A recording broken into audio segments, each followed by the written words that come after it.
My family left me alone on Mother's Day and used my own savings to go on a cruise.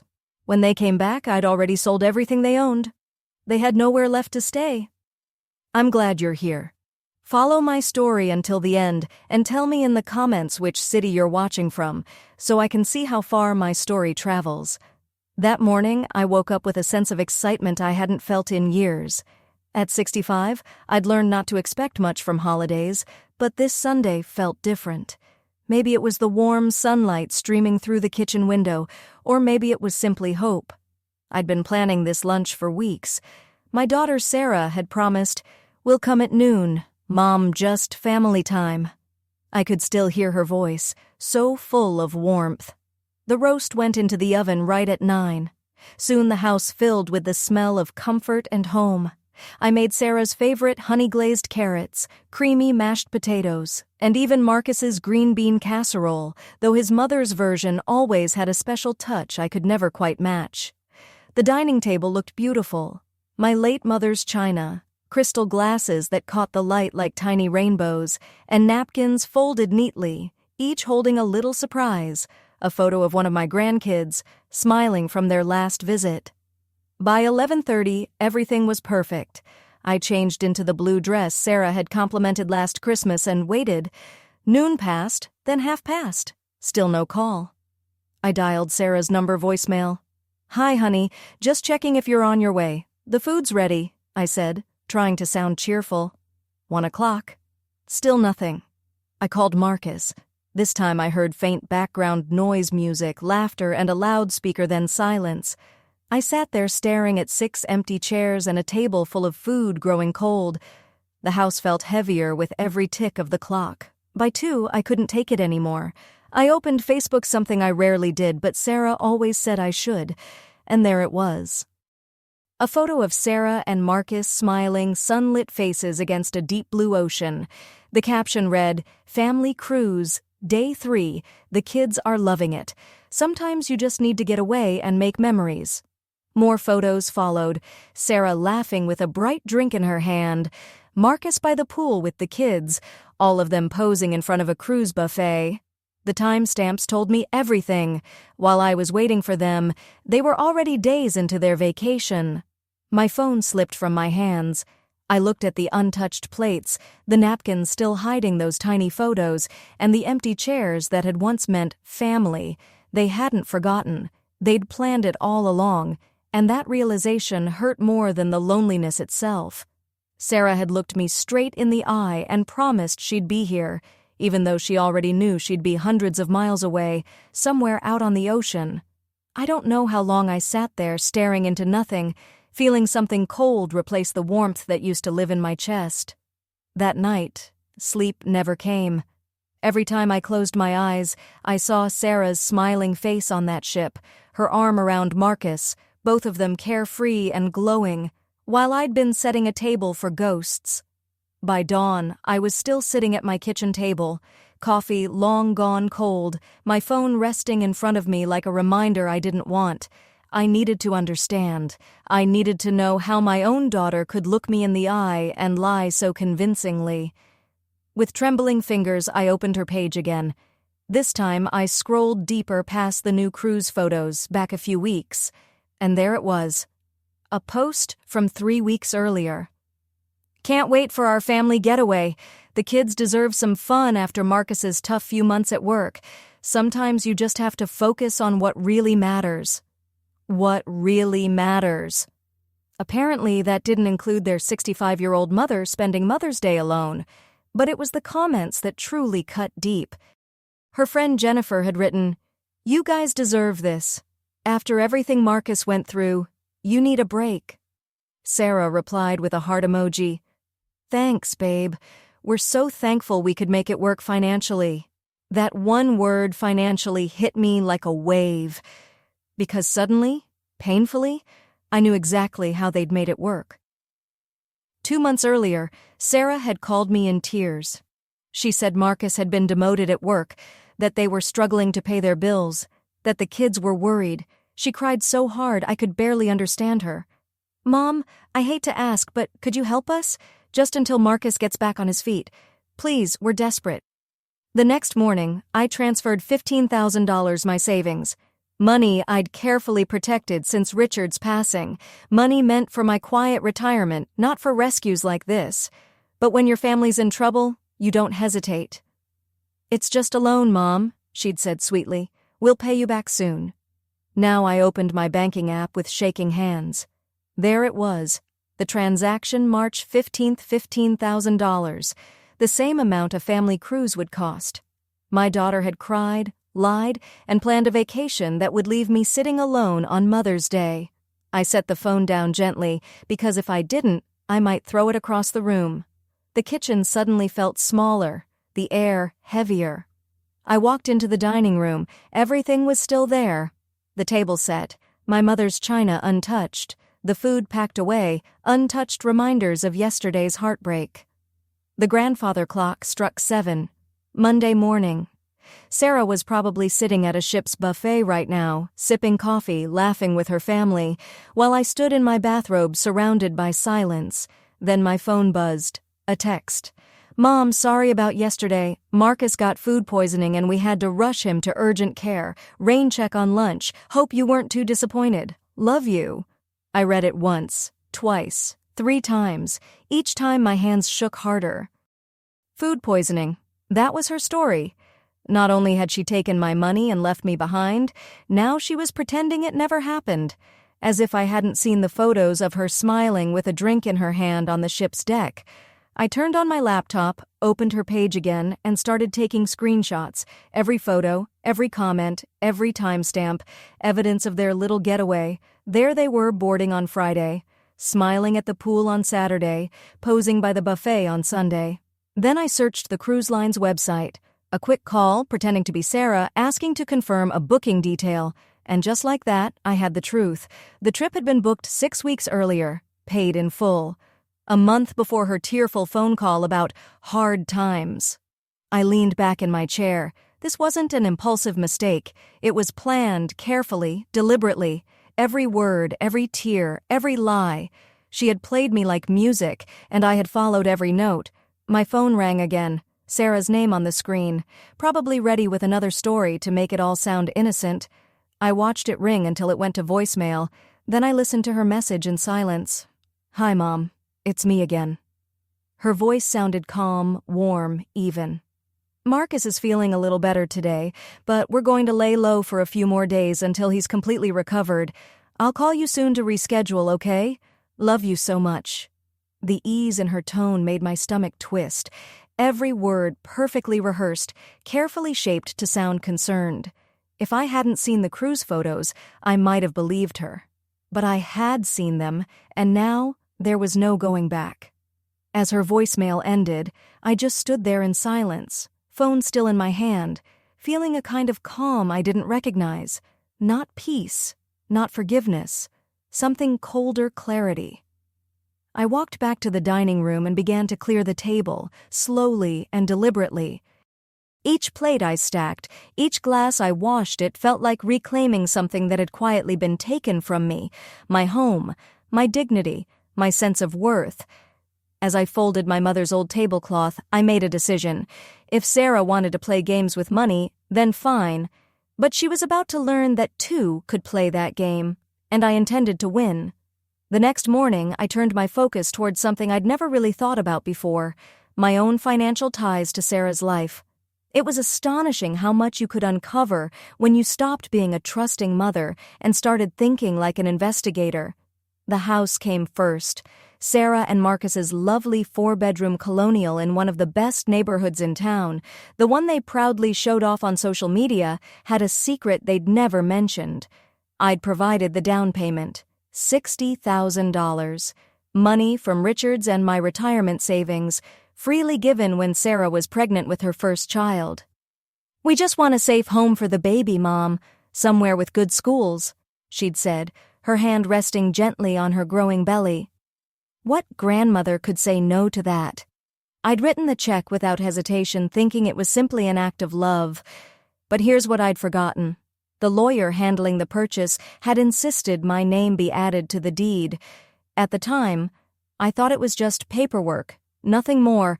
Now I realized it was protection, Because legally, I owned half the house.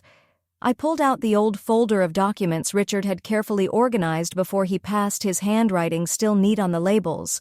And there it was, clear as day, Sarah Brennan and Colleen Brennan, joint tenants with rights of survivorship.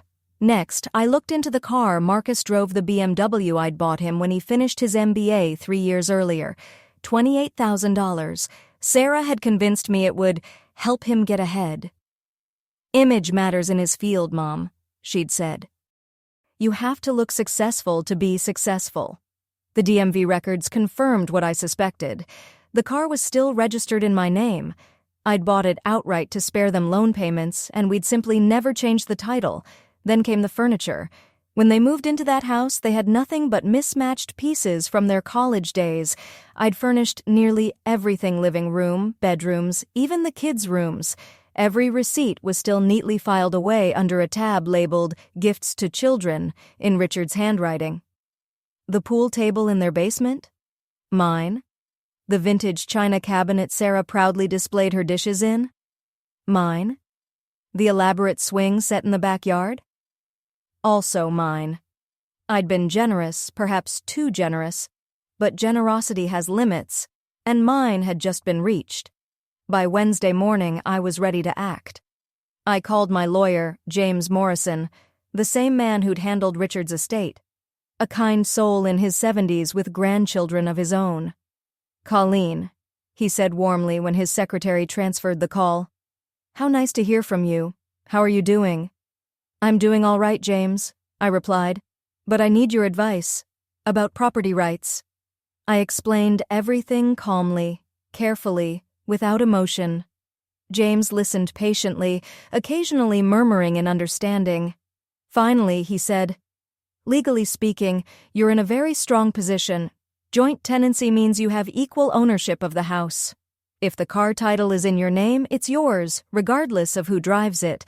And the furniture, well, gift law can be complex, but if you can prove those were loans or conditional gifts, you may have legal grounds there too, especially given the deception."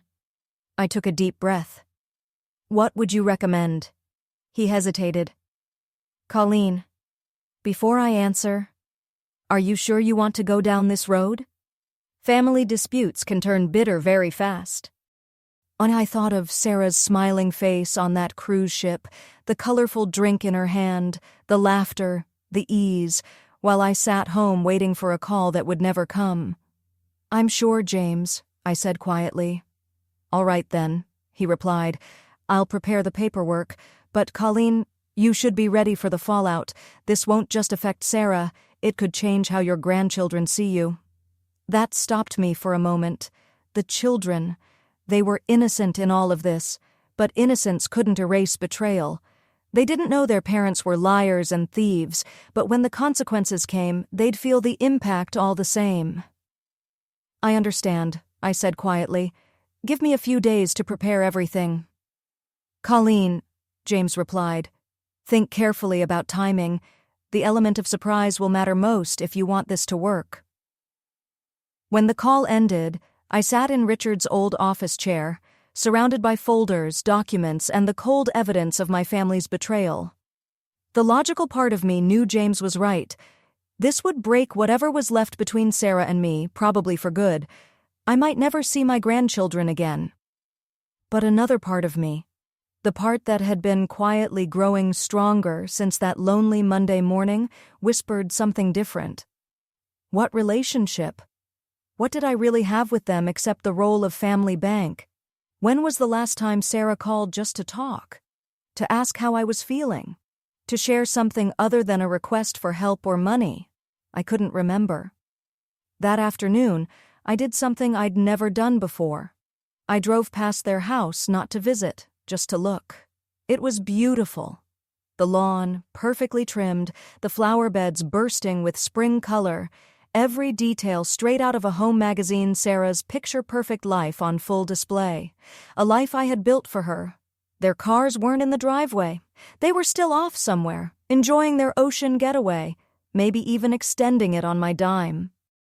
The house looked peaceful, still, completely unaware that its days as their little paradise were numbered. My phone buzzed again, another message from Sarah, another story about Marcus's food poisoning, another promise to call soon, another carefully crafted lie. I deleted it without reading the rest. By Thursday evening, James called back. "I have everything ready," he said. "The paperwork to claim your rights, all legal notices, everything's in order. But Colleen, once we start this, there's no turning back. Are you absolutely certain?" I looked around my small, quiet home, the same one where I'd spent Mother's Day alone while my family celebrated with my money. I thought of all the years of generosity met with lies, all the love returned with greed. "I'm certain, James," I said softly. "All right then, when do you want to proceed?" "How long will they be gone?" I asked. He hesitated. "According to the cruise line, they return Sunday." A smile crept across my face for the first time in days. "Then let's wait until Monday afternoon," I said. "I want them to come home to the full reality of their choices." Monday arrived gray and drizzly fitting weather for what I was about to do. I'd barely slept, but not from anxiety, from anticipation. For the first time in years I felt in control, not waiting, not hoping, deciding. James arrived at 9 sharp, carrying a folder thick with documents and accompanied by 3 men he'd hired for the day. "These are professional movers," he explained as we stood in my driveway. "They handle delicate cases with care. Everything will be secure." I handed him Sarah's house keys, the ones she'd insisted I keep, just in case of emergencies. Well, this certainly qualified, just not in the way she'd imagined. The plan was simple and perfectly legal. As co-owner of the house, I had every right to remove my belongings. The car titled in my name would be towed to a secure location. The furniture I had purchased would be moved to storage until I decided what to do next. "The BMW first," I said as we pulled into their driveway. "The silver one." Watching Marcus's prized car being lifted onto the tow truck filled me with a satisfaction I hadn't expected. He loved that vehicle, always posting pictures, showing it off, bragging about its features to anyone who'd listen. Now it would sit in an impound lot, waiting for paperwork he didn't have because ownership was mine, not his. Inside the house, I moved through each room with quiet precision, directing the movers as they worked.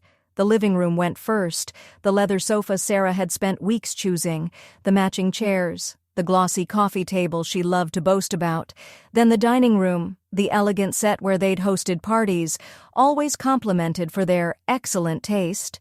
What they never mentioned was that I'd bought every piece. In the master bedroom, I had them take the bed, the dresser, even the mattress. I'd replaced their old futon with a top-of-the-line memory foam set years ago when Sarah complained about back pain during pregnancy. I'd tried to make her comfortable then. Now I was finally making myself comfortable with the truth. The children's rooms were the hardest. I paused at the doorway of 8-year-old Emma's room, staring at the canopy bed I'd given her for her 5th birthday, the matching bookshelf, the rocking chair where I used to read her bedtime stories. For a moment, my resolve faltered, but then the memory of that Mother's Day came flooding back, the empty house, the untouched table, the sound of laughter drifting from cruise ship photos on my phone, and just like that, my heart hardened again. The children would be fine, but this time, so would I. Children are resilient. They adapt. They move on. It's the parents who need to learn the harder lessons about honesty, gratitude, and respect. "Take it all," I told the movers. By noon, the house was nearly empty. All that remained were the few things Sarah and Marcus had actually bought themselves, a worn bookshelf from their college days, a small television, and a handful of wedding gifts collecting dust. The place looked hollow, stripped bare, like a house that had been robbed, which, in a way, it had been, not by me, but by them, over years of taking and never giving back. The movers worked quietly, professionally, treating each piece with care despite the strange circumstances. When one of them hesitated and asked if I was sure about taking the children's beds, I nodded once. "I'm sure," I said, and I was, about everything. "The pool table last?" I instructed as they headed downstairs. Marcus had spent countless hours in that basement, showing off his so-called man cave to friends, bragging about the setup.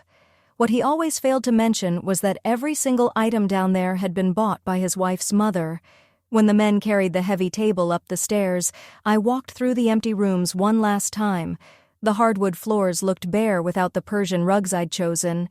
The walls seemed colder without the framed artwork I'd helped pick out. The windows, once dressed with elegant curtains, now stood uncovered, staring out into the gray daylight. This was their life without my help. Empty, uncomfortable, reduced to only what they had earned on their own. On the kitchen counter, the only surface left, I placed an envelope. Inside was the letter I'd written and rewritten at least a dozen times. In the end, I chose words that were simple and calm. Sarah and Marcus, I hope you enjoyed your cruise. As you can see, I've reclaimed what belongs to me. My share of the house, the car titled in my name, and the furniture I purchased over the years. Check the deed. I'm a co-owner. The storage facility information is attached should you wish to discuss buying back any of the furniture. The car can be retrieved from the impound lot once you can provide proof of ownership, which you cannot because you don't own it. I know this may come as a surprise, but not as surprising as realizing my Mother's Day money was used for a family vacation that didn't include the mother. You've taught me a valuable lesson about loyalty and honesty. Consider this my graduation exercise. Colleen. I signed it with the same pen I'd used months earlier to write the check for their cruise. By 2:00, everything was done. The movers had earned their fee, loading truck after truck with what remained of my misplaced generosity. James had already filed the paperwork with the courthouse, making everything official. "Are you satisfied?" he asked as we stood in my driveway, watching the last moving truck disappear around the corner. I took a deep breath. Was I satisfied? For the first time in years, I felt lighter, like a weight I hadn't even known I was carrying had finally lifted. For so long, I'd been funding their lifestyle, pouring love and money into a void. Now, at last, it was over. "Yes," I said quietly. "I think I am." "They'll probably try to contact you when they get home," James said gently. "I'm sure they will," I replied, "but I expect I'll be very busy, too busy for calls from people who lie to me about being sick while vacationing on my money." James smiled for the first time that day. "Good for you, Colleen. It's about time you put yourself first." As I watched him drive away, I realized he was right. For the first time in decades, I wasn't the generous mother, or the reliable grandmother, or the woman who always said yes. I was just Colleen. And maybe that was finally enough. My phone started to ring again, Sarah's name flashing on the screen. I let it go to voicemail. Whatever story she had prepared, whatever emotion she wanted to fake, I didn't need to hear it anymore. I had places to go, a new life to start. One where I would never be taken advantage of again. They showed up at my door Tuesday evening, just as I was finishing a quiet dinner for one. I'd spent the day at the storage facility, sorting through the furniture, deciding what to keep, what to sell, what to finally let go of. It was oddly healing, handling each item, remembering when I'd bought it, and realizing how much of my life I'd poured into theirs. Then came the pounding on my front door, sharp, angry, desperate. I didn't need to look through the peephole to know who it was. Sarah stood there, Marcus right behind her, both looking frantic and exhausted. The children weren't with them. I imagined they were safely with Marcus's mother, while their parents came to confront their crazy mother-in-law. I opened the door but kept the chain lock in place. "Mom," Sarah started, her voice trembling with barely controlled anger. "We need to talk." "About what?" I asked evenly. Marcus stepped forward, face red with frustration. "About the fact that we came home to an empty house. You took everything, our furniture, our car, everything." "I didn't take anything," I said calmly. "I simply reclaimed what's mine." Sarah's voice cracked. "That's our home. Those are our things." "Check the deed, sweetheart," I replied softly. Her face went pale. "It's my home too," I said quietly, And those were my things. I just let you use them. I could see Sarah's mind working, searching for an angle, a way to twist this back in her favor. This was the same woman who'd once looked me in the eye and claimed Marcus was sick while posting cruise photos online. But this time, I wasn't falling for it. "Mom, please," she said, her voice softening, shifting from anger to desperation. "I know you're upset about Mother's Day, but this is too much. The kids are asking where their beds are. Emma cried herself to sleep on the floor last night." The words hit exactly where she wanted them to, right in the heart of a grandmother. But I'd prepared for that, too. "Where did Emma sleep on the cruise ship?" I asked calmly. Sarah blinked. "What?" "The cruise ship," I repeated. "The one you took with my $15,000 while I sat alone on Mother's Day. Where did Emma sleep there?" The color drained from her face. Marcus stepped back, realizing I knew everything. "We can explain that," Sarah stammered. "Can you?" I asked. "Can you explain how Marcus had food poisoning while posting photos from a poolside bar? Or how you needed money for mortgage payments, but somehow booked a cruise 6 weeks before you even called me crying?" Sarah's mouth opened, then closed again, speechless. She'd been caught, and she knew it. "We were going to tell you," Marcus finally said. Perhaps the worst possible thing he could have said. "When?" I asked. "When were you planning to tell me you took my money for a vacation? When were you going to admit you abandoned me on Mother's Day? When were you going to stop lying?" "We didn't steal anything," Sarah snapped, her voice rising again. "You gave us that money. I gave you money for groceries, for the mortgage, for things you needed, not for luxury trips," I said evenly. Marcus cut in, frustration spilling out. "You don't understand the pressure we're under. You live in this little house with no responsibilities. You don't know what it's like to raise kids to maintain a lifestyle." "To maintain a lifestyle?" I interrupted. "You mean the lifestyle I've been paying for? The house I made the down payment on? The car I bought? The furniture I filled your rooms with so you wouldn't sleep on the floor?" "Those were gifts," Sarah shouted. "No," I said quietly. "Those were investments. In people I believed loved me. But you don't love me, Sarah. You love my checkbook." The words hung in the air like thunder after lightning, sharp, heavy, impossible to ignore. Sarah's face crumpled, maybe from guilt, maybe from embarrassment. Or maybe it was just another performance. "That's not fair," she whispered. "What's not fair," I replied, "is lying to your mother, taking her money under false pretenses, leaving her alone on a day meant to celebrate family while you lived it up on her dime." "We're your family," Marcus said, his voice desperate now. "Family helps each other." "You're right," I said softly. "Family does help each other. But in this family, that help has only gone one way for years, and I'm done with that arrangement." Sarah straightened, her face hardening. I could see it, the shift from emotional guilt to cold calculation. "If you don't give us back our things," she said, her voice flat and sharp, "you'll never see your grandchildren again." The words hung between us like a knife. She was betting on my love for Emma and little Tyler to make me surrender. For a brief moment, my heart trembled. The thought of never reading bedtime stories, never hearing their laughter again, it stung deeply. But then I thought about the lesson I'd be teaching them if I gave in, that lying is acceptable, that using people is normal, that love means endless forgiveness, no matter the betrayal. "That's your choice, Sarah," I said quietly. "But if you're willing to use your children as weapons against their grandmother, then maybe you're not the mother I thought you were." Sarah flinched as if I'd struck her. "This is ridiculous," Marcus said, his voice shaking with rage. "You're just a bitter old woman who can't stand to see her family happy." "I'm a woman who got tired of being lied to and used," I replied. "There's a difference."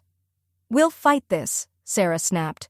"We'll take you to court. You can't just come into someone's house and take everything." "Please do," I said calmly. "I'd love to explain to a judge how you used money meant for bills to fund a luxury trip. I'll show the timeline, the screenshots, the social posts." I'm sure the court will appreciate your definition of family emergency." They exchanged a quick, panicked glance. They knew they had no case. "You'll regret this," Sarah said finally, playing her last card. "You'll end up all alone. You'll regret choosing money over family." I looked her in the eye. "I didn't choose money over family," I said softly. "You did. The moment you stole from me, the moment you lied, the moment you decided I was just a wallet with feelings." I closed the door, turned the lock, and listened to them argue on the porch before storming off into the night. Through the window, I watched their car disappear down the street. My hands were shaking, but not from sadness, from relief. For the first time in years, I had stood up for myself. The house was quiet again, but this silence was different. It wasn't the silence of loneliness, it was the silence of peace. 3 months later, I was sitting on the deck of a small cottage overlooking the Pacific Ocean. The sky was brushed with pink and gold as the sun sank into the water. The cottage was modest, 2 bedrooms, an open kitchen, and that perfect deck where I'd begun each morning with coffee and ended each evening with a glass of wine. I'd bought it outright, using the money from selling Sarah's furniture and my old house. Turns out, when you stop funding everyone else's lifestyle, your retirement savings stretch much further than you'd think. Moving to Monterey had been easier than I expected. I'd always loved the ocean. Richard and I honeymooned here 40 years ago.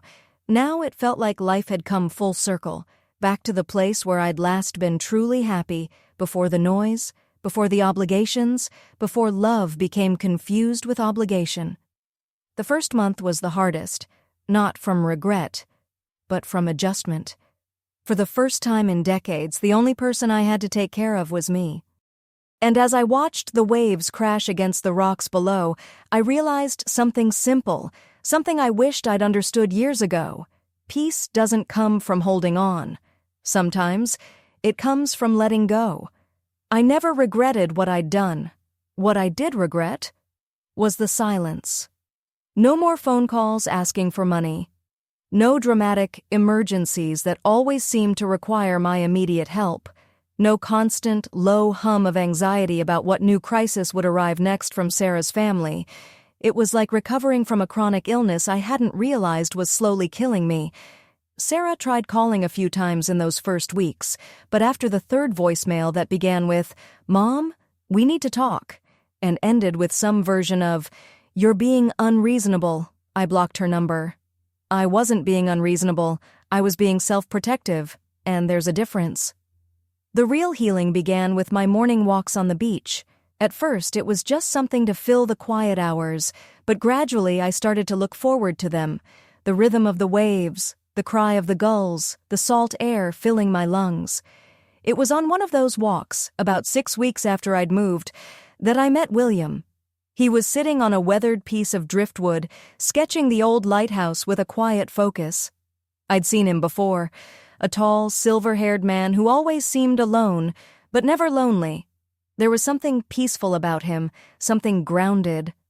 "That's beautiful," I said, pausing beside him. He looked up with eyes the color of sea glass and smiled. "Thank you. Though I think I'm making the lighthouse too romantic. It's probably just a practical structure, but I can't help seeing it as something more poetic." "Maybe it's both," I said softly. "Maybe practical things can be beautiful too." He chuckled. "I like that philosophy."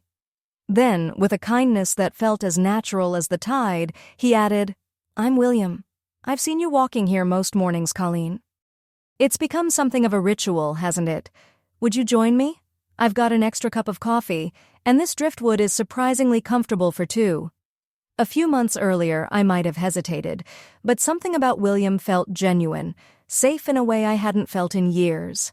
That morning, coffee turned into 2 hours of easy conversation.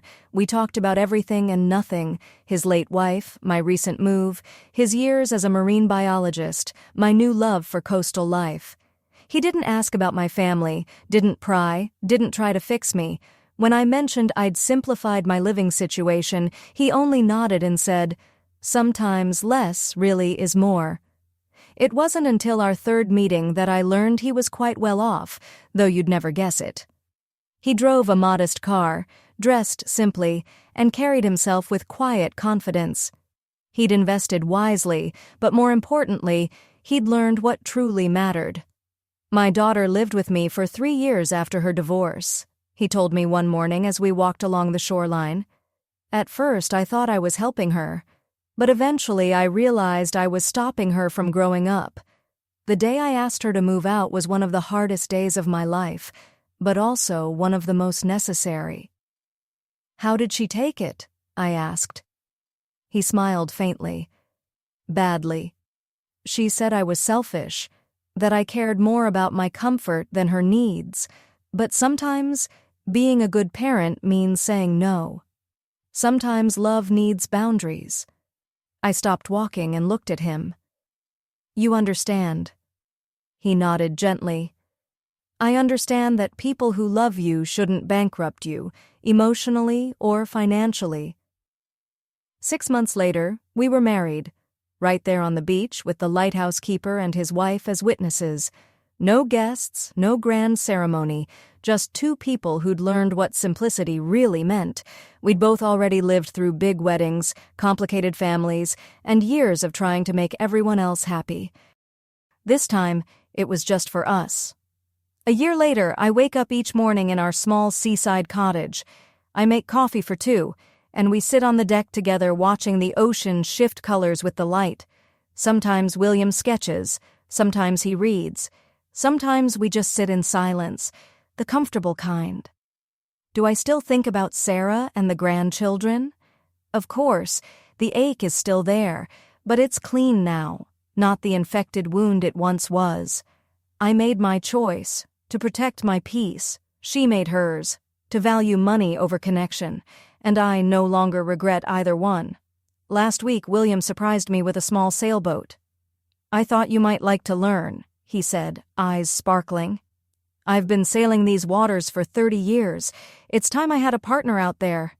So now, at 65, I'm learning to sail, feeling the wind fill the canvas and carry us across the bay toward whatever comes next. Yesterday, as I managed to guide us safely back to shore, he smiled and said, "You're a natural." I laughed. "No, I'm just a late bloomer." "The best kind," he replied, pulling me close as the sun set over the water. Tonight, as I write these words in my journal, I can hear William humming softly in the kitchen while he prepares dinner. The sound fills the cottage, and my heart, with a contentment I'd almost forgotten was possible. I'm 65 years old, and I am just beginning.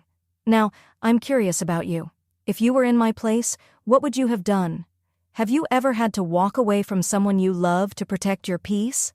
Tell me your thoughts in the comments below. I read every single one, and before you go, I've left 2 of our most loved stories waiting for you on the final screen, both true, both unforgettable. Thank you for watching until the end. Don't forget to subscribe, because sometimes the next story might just change how you see everything.